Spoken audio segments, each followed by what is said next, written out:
G'day everyone and welcome back to my channel. We're back here working on this Yamaha mixer amplifier. I started shooting a video yesterday on this actually. As a matter of fact, I changed these transistors, the DTA144 EKAs. Only to realise I'm an idiot. So you might remember in the video before I tested them and they tested open circuit. Well, I'm a dumbass. Remember I said that there's two 47k resistors inside them? Yeah, one of those 47k resistors goes in series with the base pin and the other one goes between the base to emitter junction. So there was no way my multimeter was ever going to pump enough current in the base to turn the junction on, and hence that's why I could never read that junction. They're not open. There's nothing wrong with them. If you're wondering, I'm looking for my tweezers. They have disappeared. I don't understand how these things happen. They were literally just here. Like I literally just set everything up for the video and the tweezers have gone. Anyway, I'm putting the original ones back on because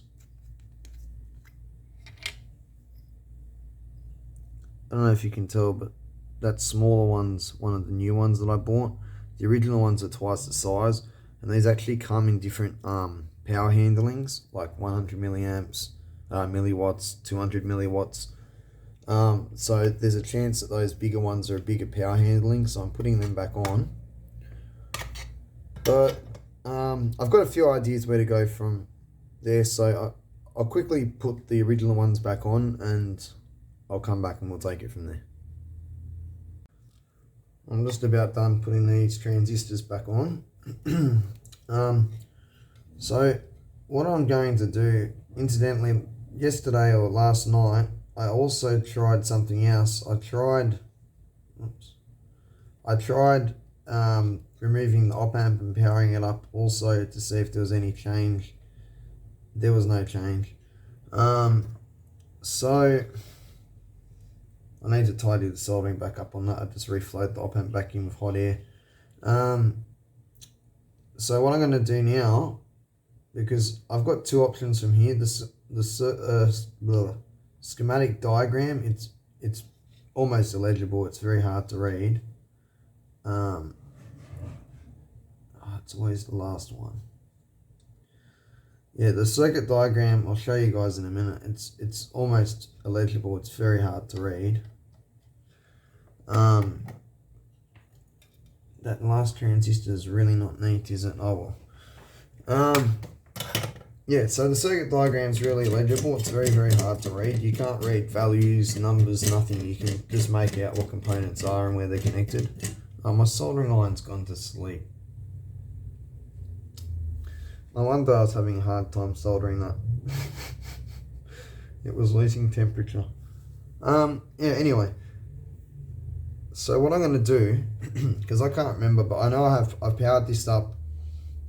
Because this thing will power on with everything plugged in if you just keep powering it, I'm not afraid of turning it on. So I removed the, I think it was the DC protect wire. Yeah, it was. And it would power up with the output and the low voltage powered up at the same time.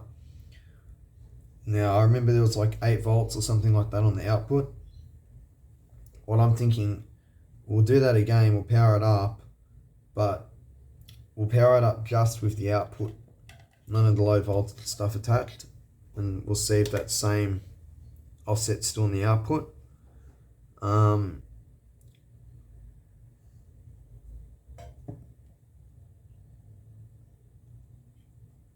Oh,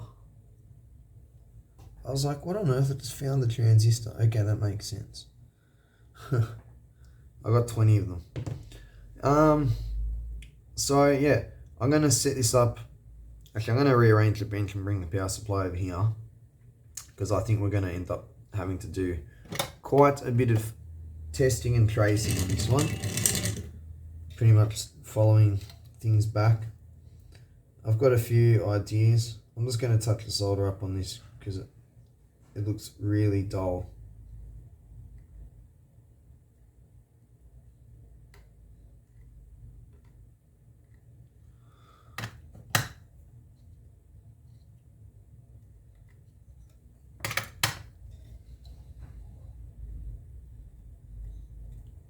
Keep hitting that electrolytic capacitor.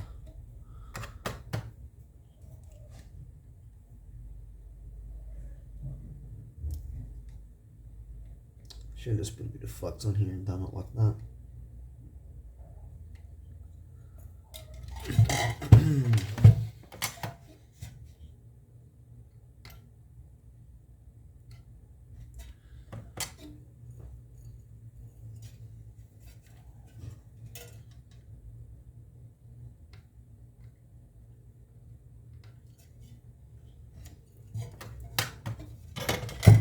Good enough.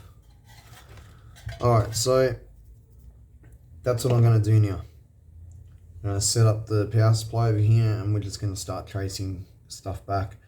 I'm going to be looking for two things mainly: where that offset's coming from, the source of it, and also I want to have a look at a few things just like base to emitter voltage drops on the transistors whilst the output stage is actually turned on and biased, just to see if there's any apparent differences, you know, because there could be a transistor that's damaged where it's under the small bit of current that a multimeter or a tester provides. It tests just like normal junctions, but when you turn it on, the transistor turns into a short or gets stuck somewhere in the linear region, you know, something like that. It's leaky essentially. There could be a number of reasons why this is happening, but yeah, I'm going to reset up the bench. I'll be back in a moment.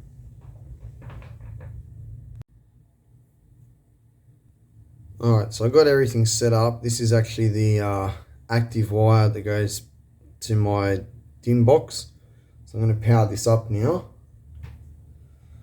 Let's see. Whoa.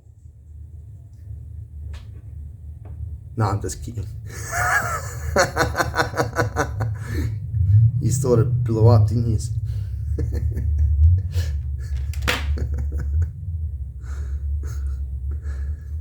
Come on, I gotta have fun sometimes. Just get rid of all that capacitor fluff before I do power this up. That was one of those cheap ass capacitors that I got in that cheap capacitor kit.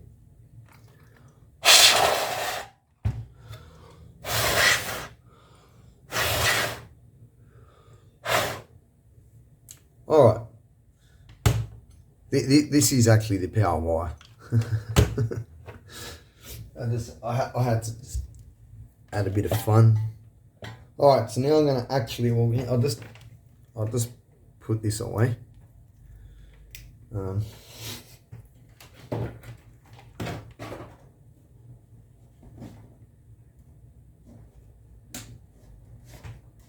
hell, I gotta put the power switch in the front of that power supply. We have a few things to do in here, like mods and projects and stuff like that. Alright, I'm going to power this up.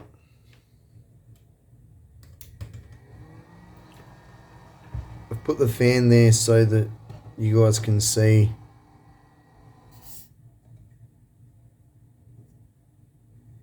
it running.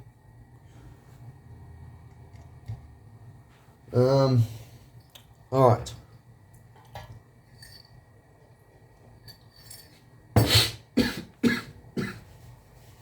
Oh, I just inhaled coffee. My apologies.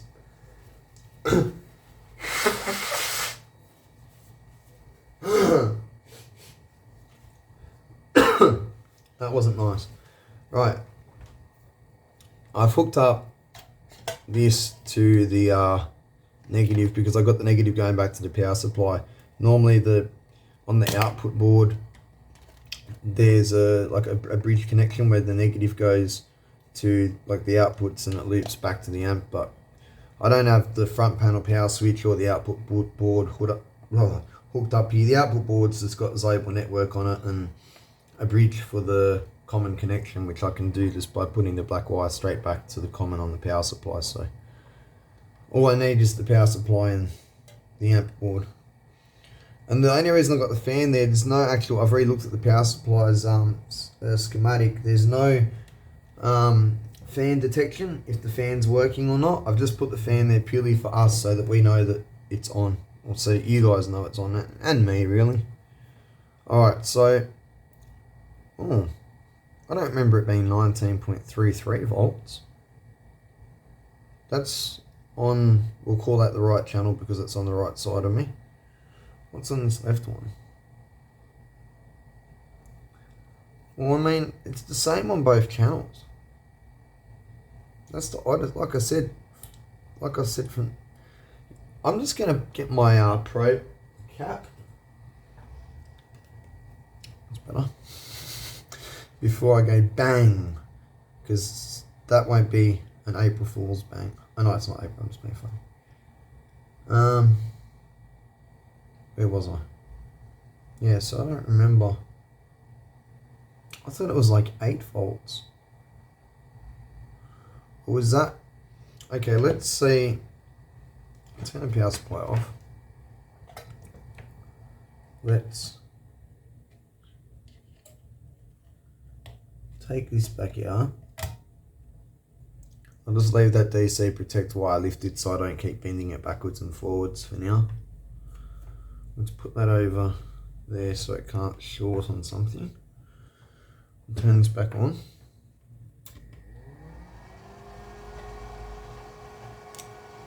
You guys can see the meter, yeah. Cool. What have we got now? You know what? My suspicions are right. Because you know what I've said from the get-go, I should not be holding tweezers even though they're almost insulated. Oh, that's indicative of a problem. Hold on.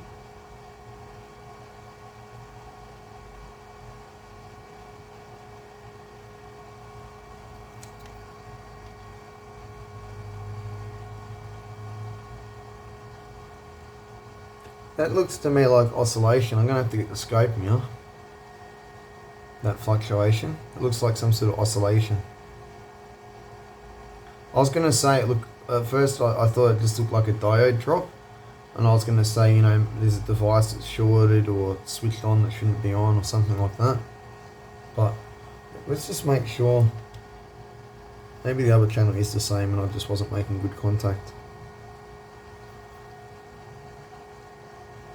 No. But I still think 46 millivolts DC offset's a bit much. But at the same time, I don't know without... Oh no, the op amp is in here.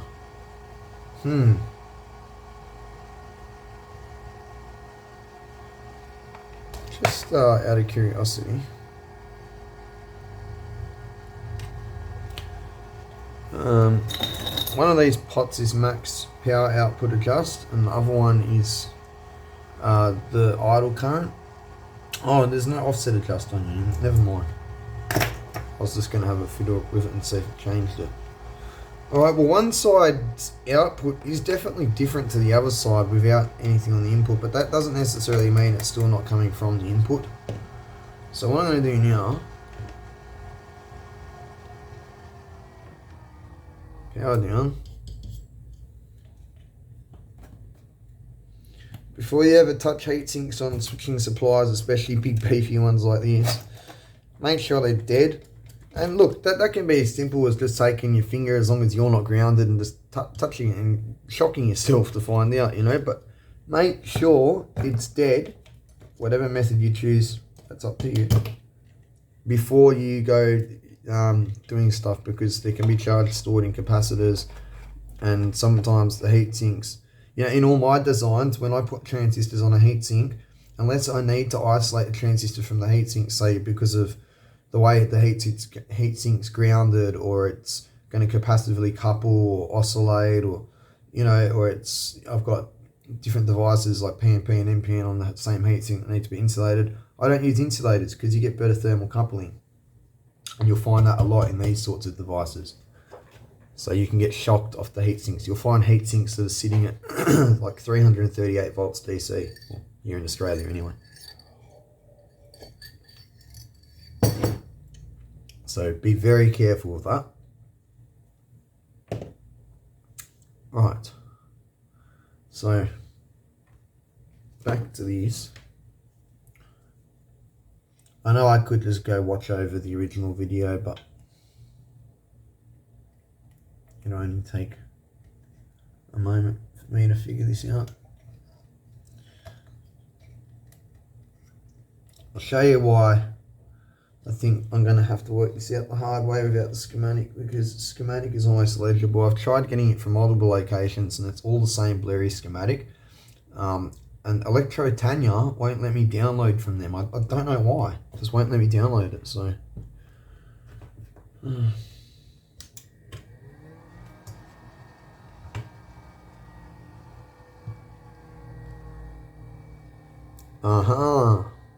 now we have almost a volt on that side. What do we have on this side?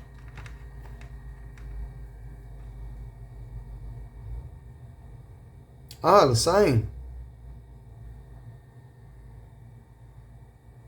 Interesting. So maybe the problem is actually further towards the output, and this low voltage circuitry is doing its job of detecting. You know, I thought originally that there was a problem with the actual DC protection circuitry, but I think it's doing its job, because with no input connected to the ±15 and the op amp, all that sort of stuff, there's a difference in offset on the output stage, with just the output stage running and biased off, you know, like the outputs, their drivers, the buffers, the bias networking, all that, the stuff that's running off the high voltage rails, with just the output just sitting there running its idle current. There's a difference on one side to the other. So I'm now interested in what that difference is. So let's just run the output stage on its own. Let's have a look around, see if we can find anything.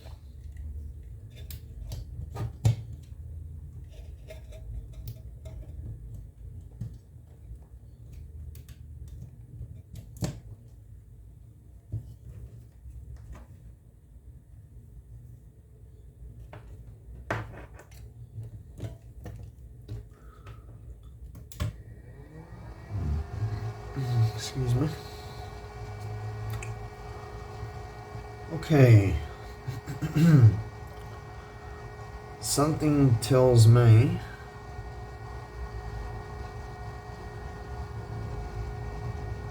that with it switched on, I'm going to see a difference in volt drop from, say, base to emitter on something.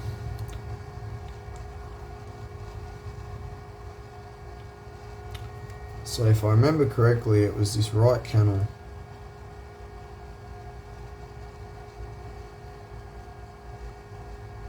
Ah, now it seems small. Hold on a minute. No, it's still bigger. Okay, there's definitely something different on this side. So, you know what, I should have left this here. That's going to serve quite useful.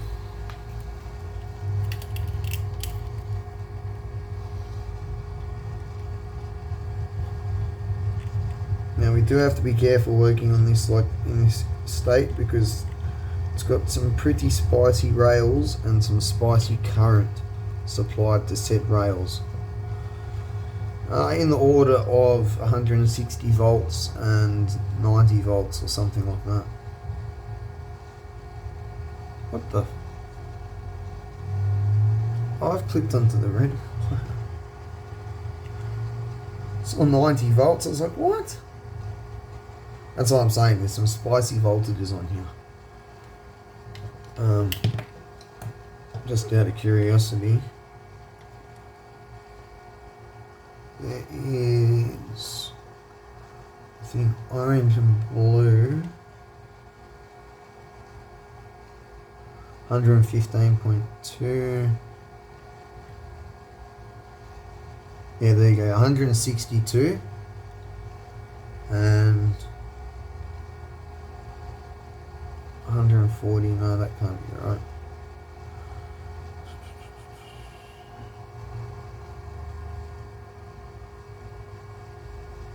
I'd say it's something like 90 and 160, or 80 and 160. It's spicy. So anyway, oh, you know what? I need these on.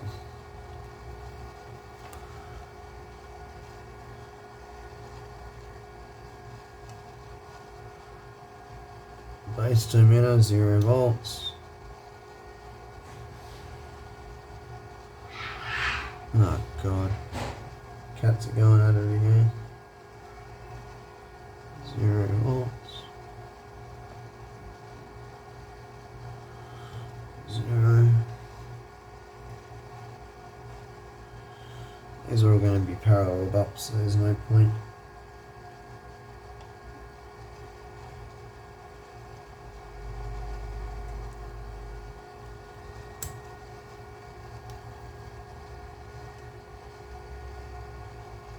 Hey, I knew it. I'll just tell you a trick, guys. You see how every time I look on here, a number pops up, but it quickly goes to 0.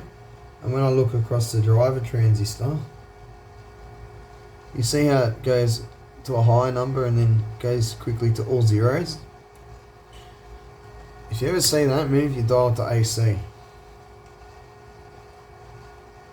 You see that? Oscillation. Okay. I'll just get... how am I going to do this?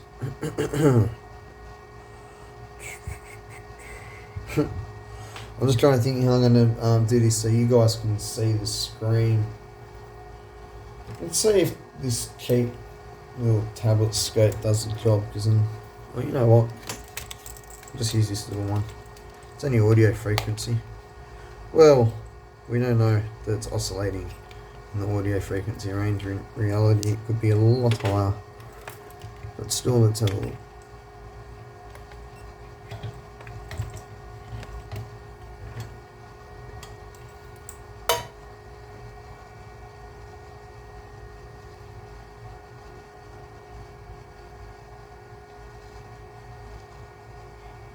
Yeah, that doesn't look good.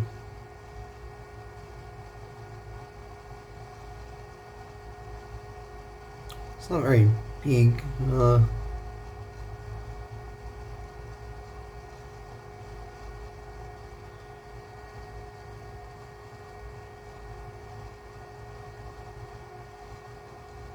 It's weird that it's not actually reading the level of the signal. I just want to say something.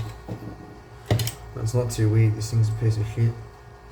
I've got to point something out in a video, but I've discovered that although it's a piece of shit, it has a very important use that the DCA 75 Pro cannot help with. I'll do that in tonight's video.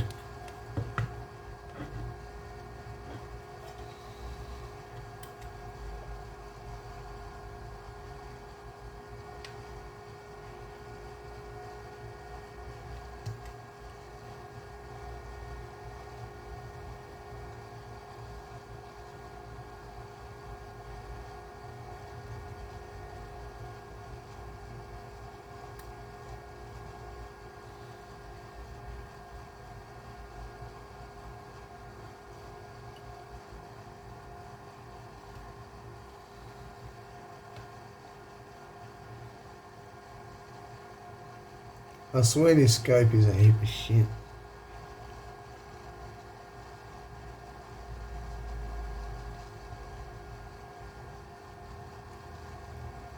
What?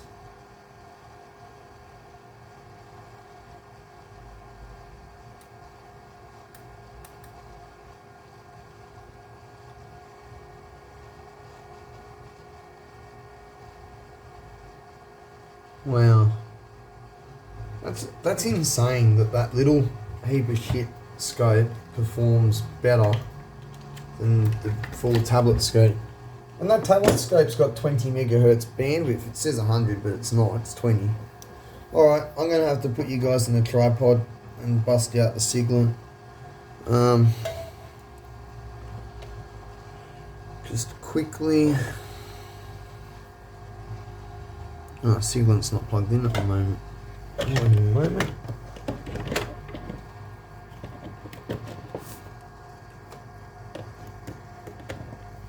Right. I just want to make sure, I highly doubt it, but I just want to make sure this thing's not referenced to ground.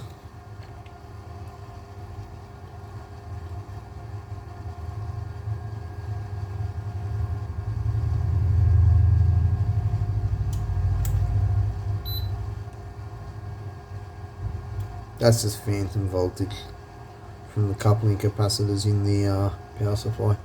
So no, it's floating, that's all good. Always best to find these things out before you go and stick your scope probe on stuff that's powered up at 160 volts. Alright, I'll get you guys in the tripod. Alright, that should do.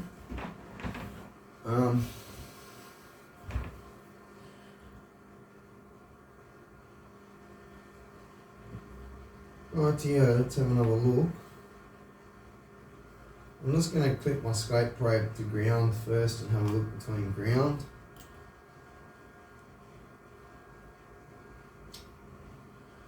That's the problem, there's not really anywhere to clip on in here. You know what?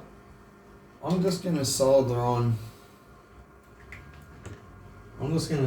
a tab of metal onto ground here so that I've got something to clip onto that's secure and not dodgy. It'll make working on this a lot easier and safer.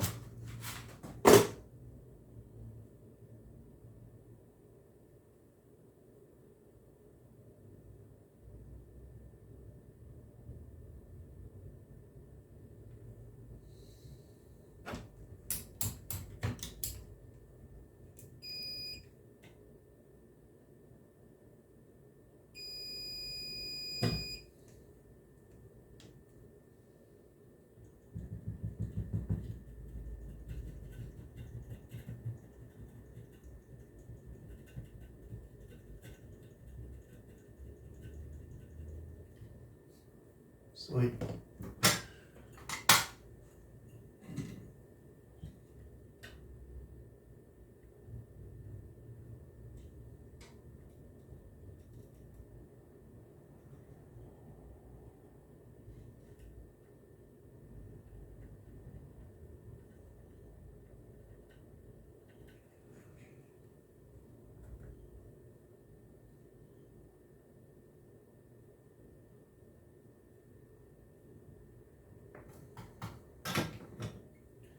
That is now my ground.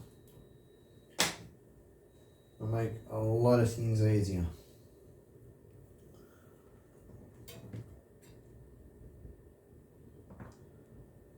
Alright. Power this back up.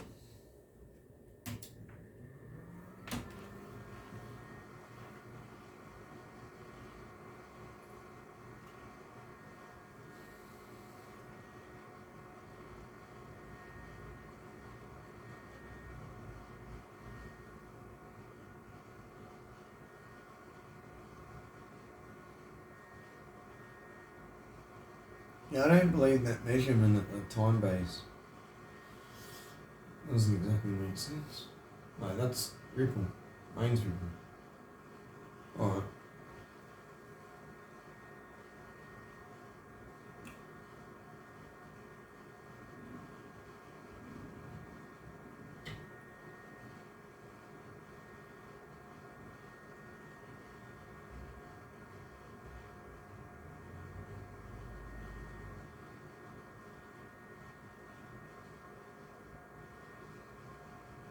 So that's what the power rail looks like.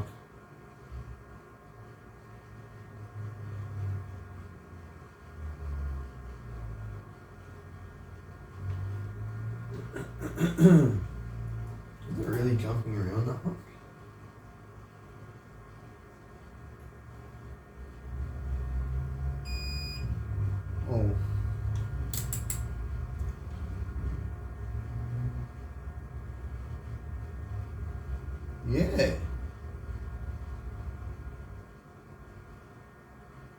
It's fluctuating by 400 millivolts in power rail. That suggests to me that there's some crazy oscillation going on somewhere. I don't know. I also don't know how good the regulation of the switcher is, you know, like it could just be that. Because there's not a load on it, you know. It might just be firing pulses to fill up the caps. And that's why it looks like that, but when you put a load on it and the PWM starts to drive harder, it steadies out, so that could be completely normal.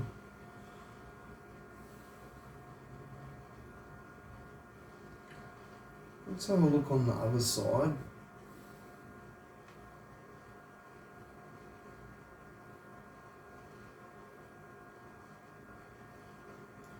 That's different, eh?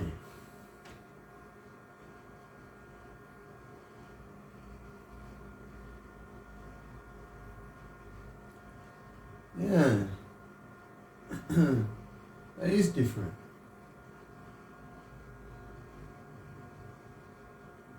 Only by a little bit.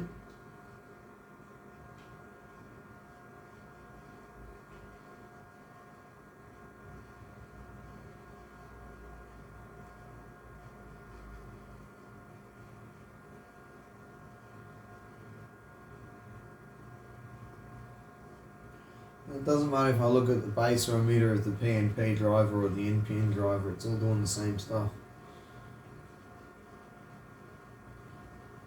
Everything on this half of the board seems to be looking like that, and everything on this half of the board seems to be looking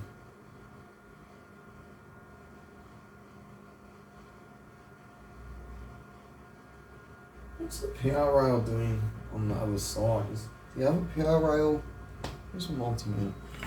Is the other power rail going up and down too?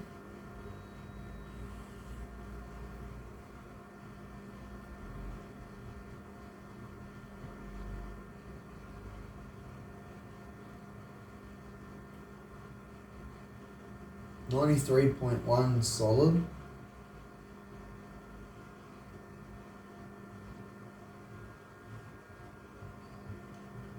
.46 is solid-ish, but not really.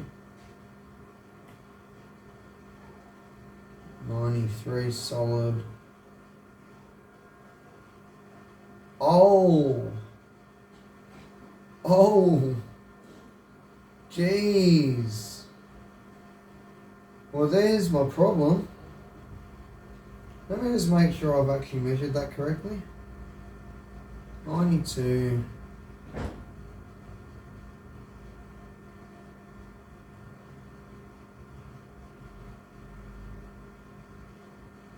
.92.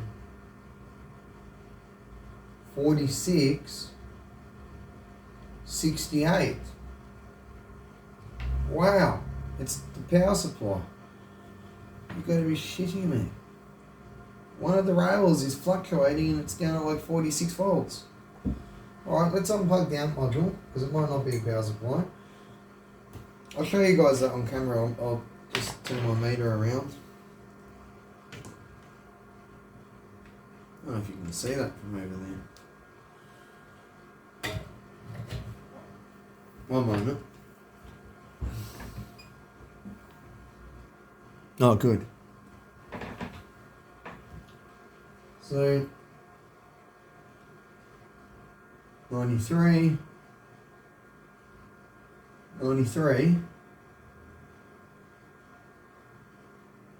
46, it's all jumping around.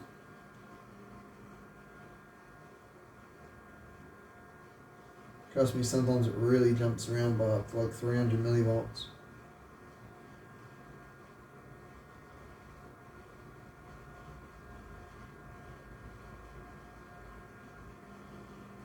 .93.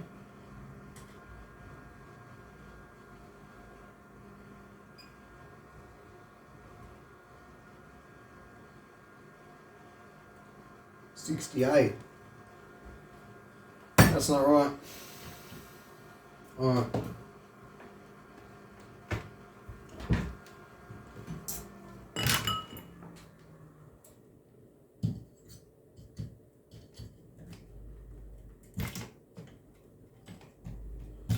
pretty sure I did measure the power supply rails when I first pulled it apart, and they were all there with the amp not connected to it.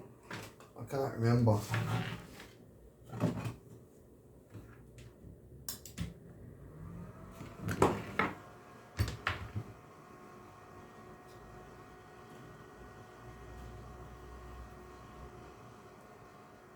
$46, $46, $93, $93. Wait. The rail goes higher?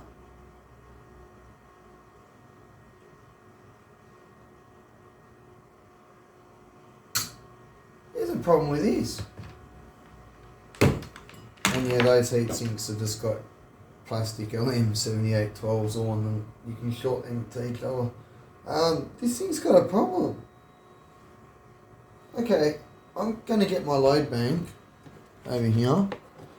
I'm going to load down the rails individually. I've got to see if this is the amplifier that's doing it somehow. I don't see how.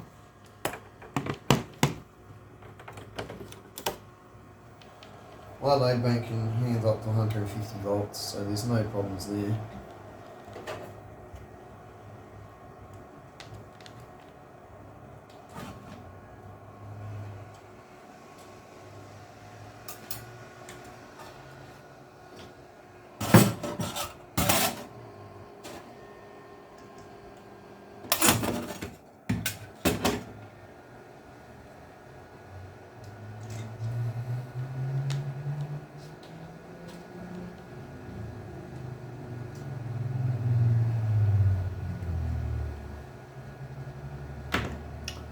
I do need to make sure I know which is positive and negative before I hook my load bank up and make it go bang.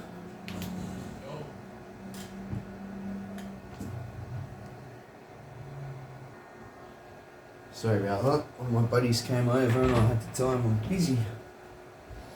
I actually told a lot of my mates that I'm doing this in certain daytime hours and nighttime hours. They still come over. Right.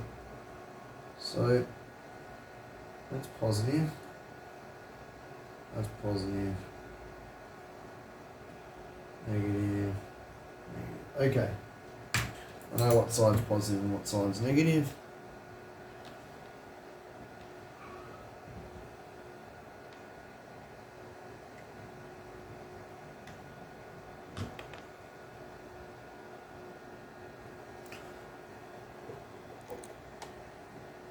I'm just going to start off with a 2 amp load. 46 drops to 44.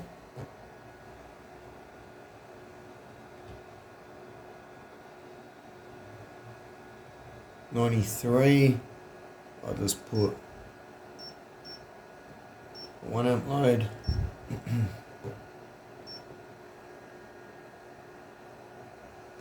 Let's drop to 90.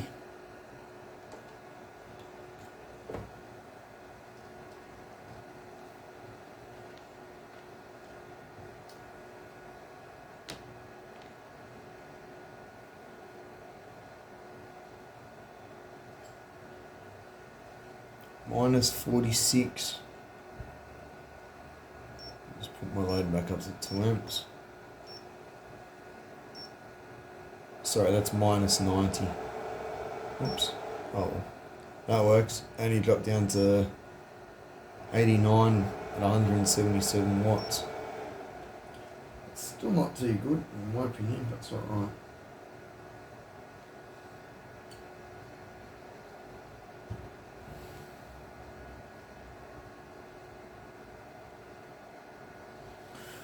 Right, 46, 2 amps.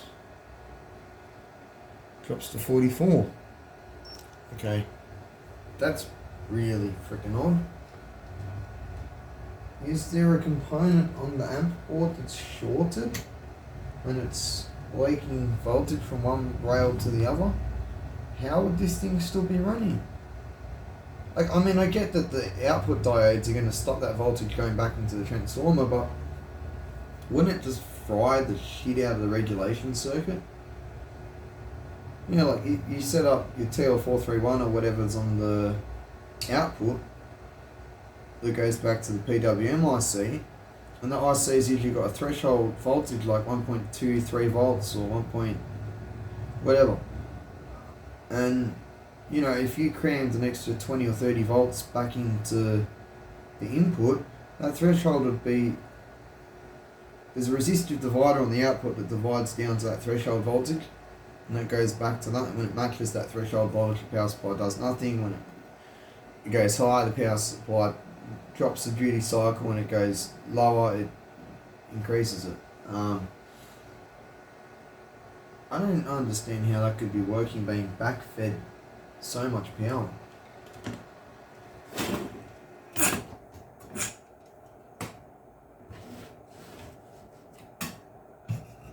Very interesting.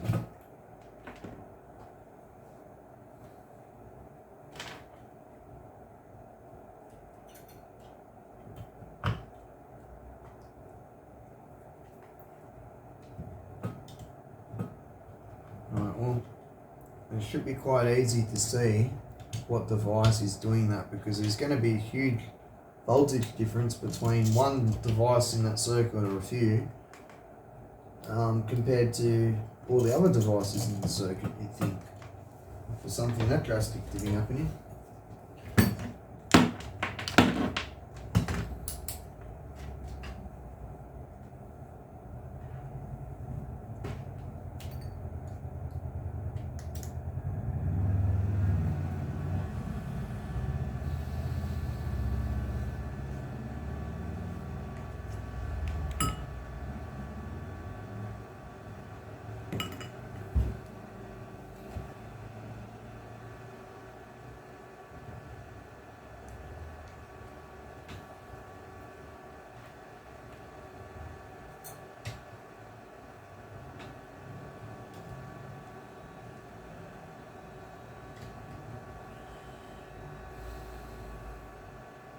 $46, $93, $93, $68.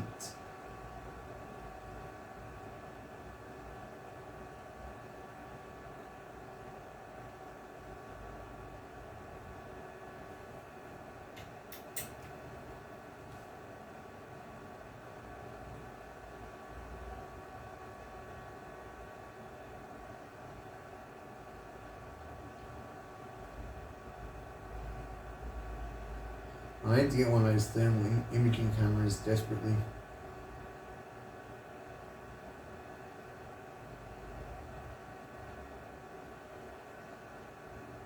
I would imagine that the transistor would be hot.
Okay, there's a transistor here, it's got 79 volts on it. This one's got 40 something, this one's got 79, but then when we come down to this one, it should have 40 on it. It's got, no, 45, that's right, hold on. Oh no, they're all the same. Okay.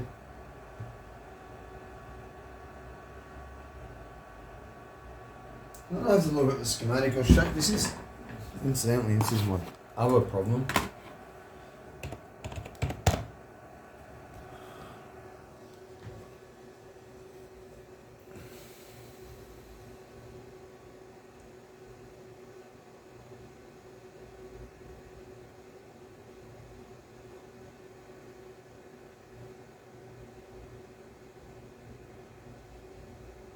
Man, I keep downloading this bloody thing every day. Oh. I did save it this time. Alright. Why on earth does that look clearer on my phone screen, but in real life I cannot read it? That's what it looks like to me. Illegible.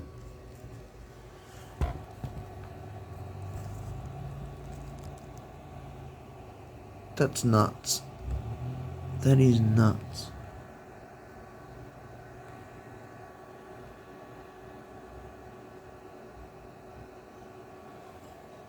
I gotta take a very important call. I'll be back.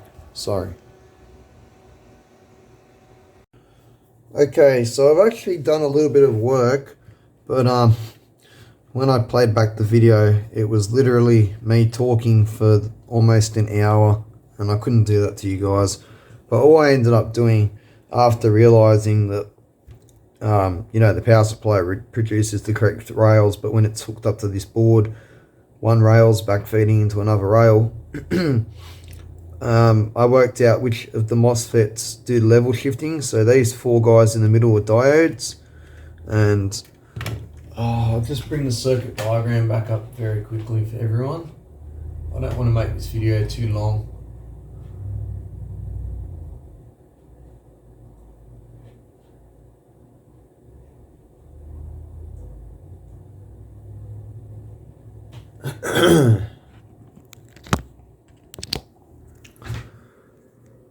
So these comparators have got something to do with the level shifting FETs. That's the double diode that just joined in parallel, and that's the MOSFET. And those are the two drive transistors. You'll see what I'm talking about in a minute. I've tested the drive transistors for each MOSFET. They're all good. Nothing wrong with them. I've taken two of the MOSFETs out and tested them out of circuit because they just seemed to test different to the other two. They tested fine out of circuit. And just to show you all that this is the same part of the schematic. These are the diodes. Right? And they're common together, just like in the schematic. And these are the MOSFETs.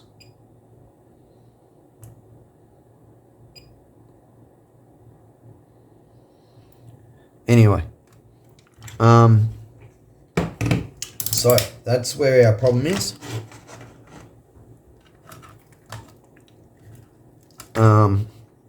I'm going to be honest, I need to get a different schematic and sit down and actually study how that part of the circuit works. So I'm going to put this away and end the video here. But yeah, I really need to have a good look at this because, my apologies. I thought the comparator was doing something for the DC protection. I thought because there's a couple of diodes here at the output, I thought it was just looking at that and comparing it against a reference or something. But now that I think about it, that doesn't really make sense because there's a diode from each rail, and that wouldn't help. It can only compare against a positive voltage or a negative voltage, so that setup wouldn't work for that. Turns out it's for level shifting. Well, that's what it seems to be anyway, because the comparators drive this transistors, which inherently drive this push-pull arrangement, which drives the MOSFET, which is connected between, as you can see, the power connector wires, those diodes go straight into the MOSFET. And that's the other thing I checked just to, you know, be sure of it.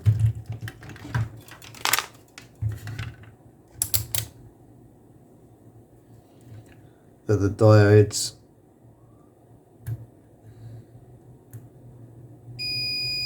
do connect to the MOSFETs. So we're definitely looking at the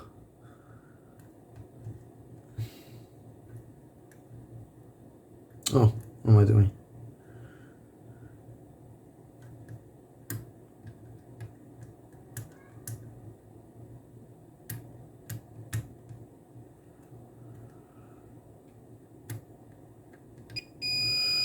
Yeah, we're definitely looking at the right part of the circuit. So I'm going to have to work out how this part of the circuit works, because it's not what I thought it was. So I need to honestly try and find the clearest schematic and, you know, have a good look at it. So that's what I'm going to do in my own time.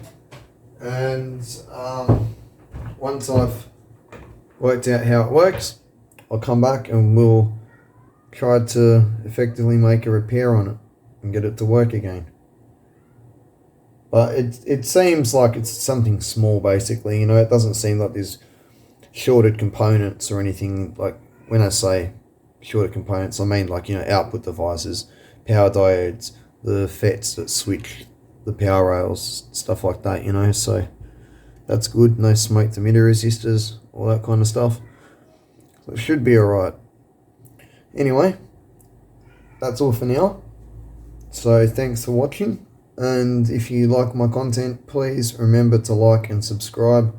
I'm a new channel and I'm trying to grow. Thanks a lot. Take care now. See you in the next one.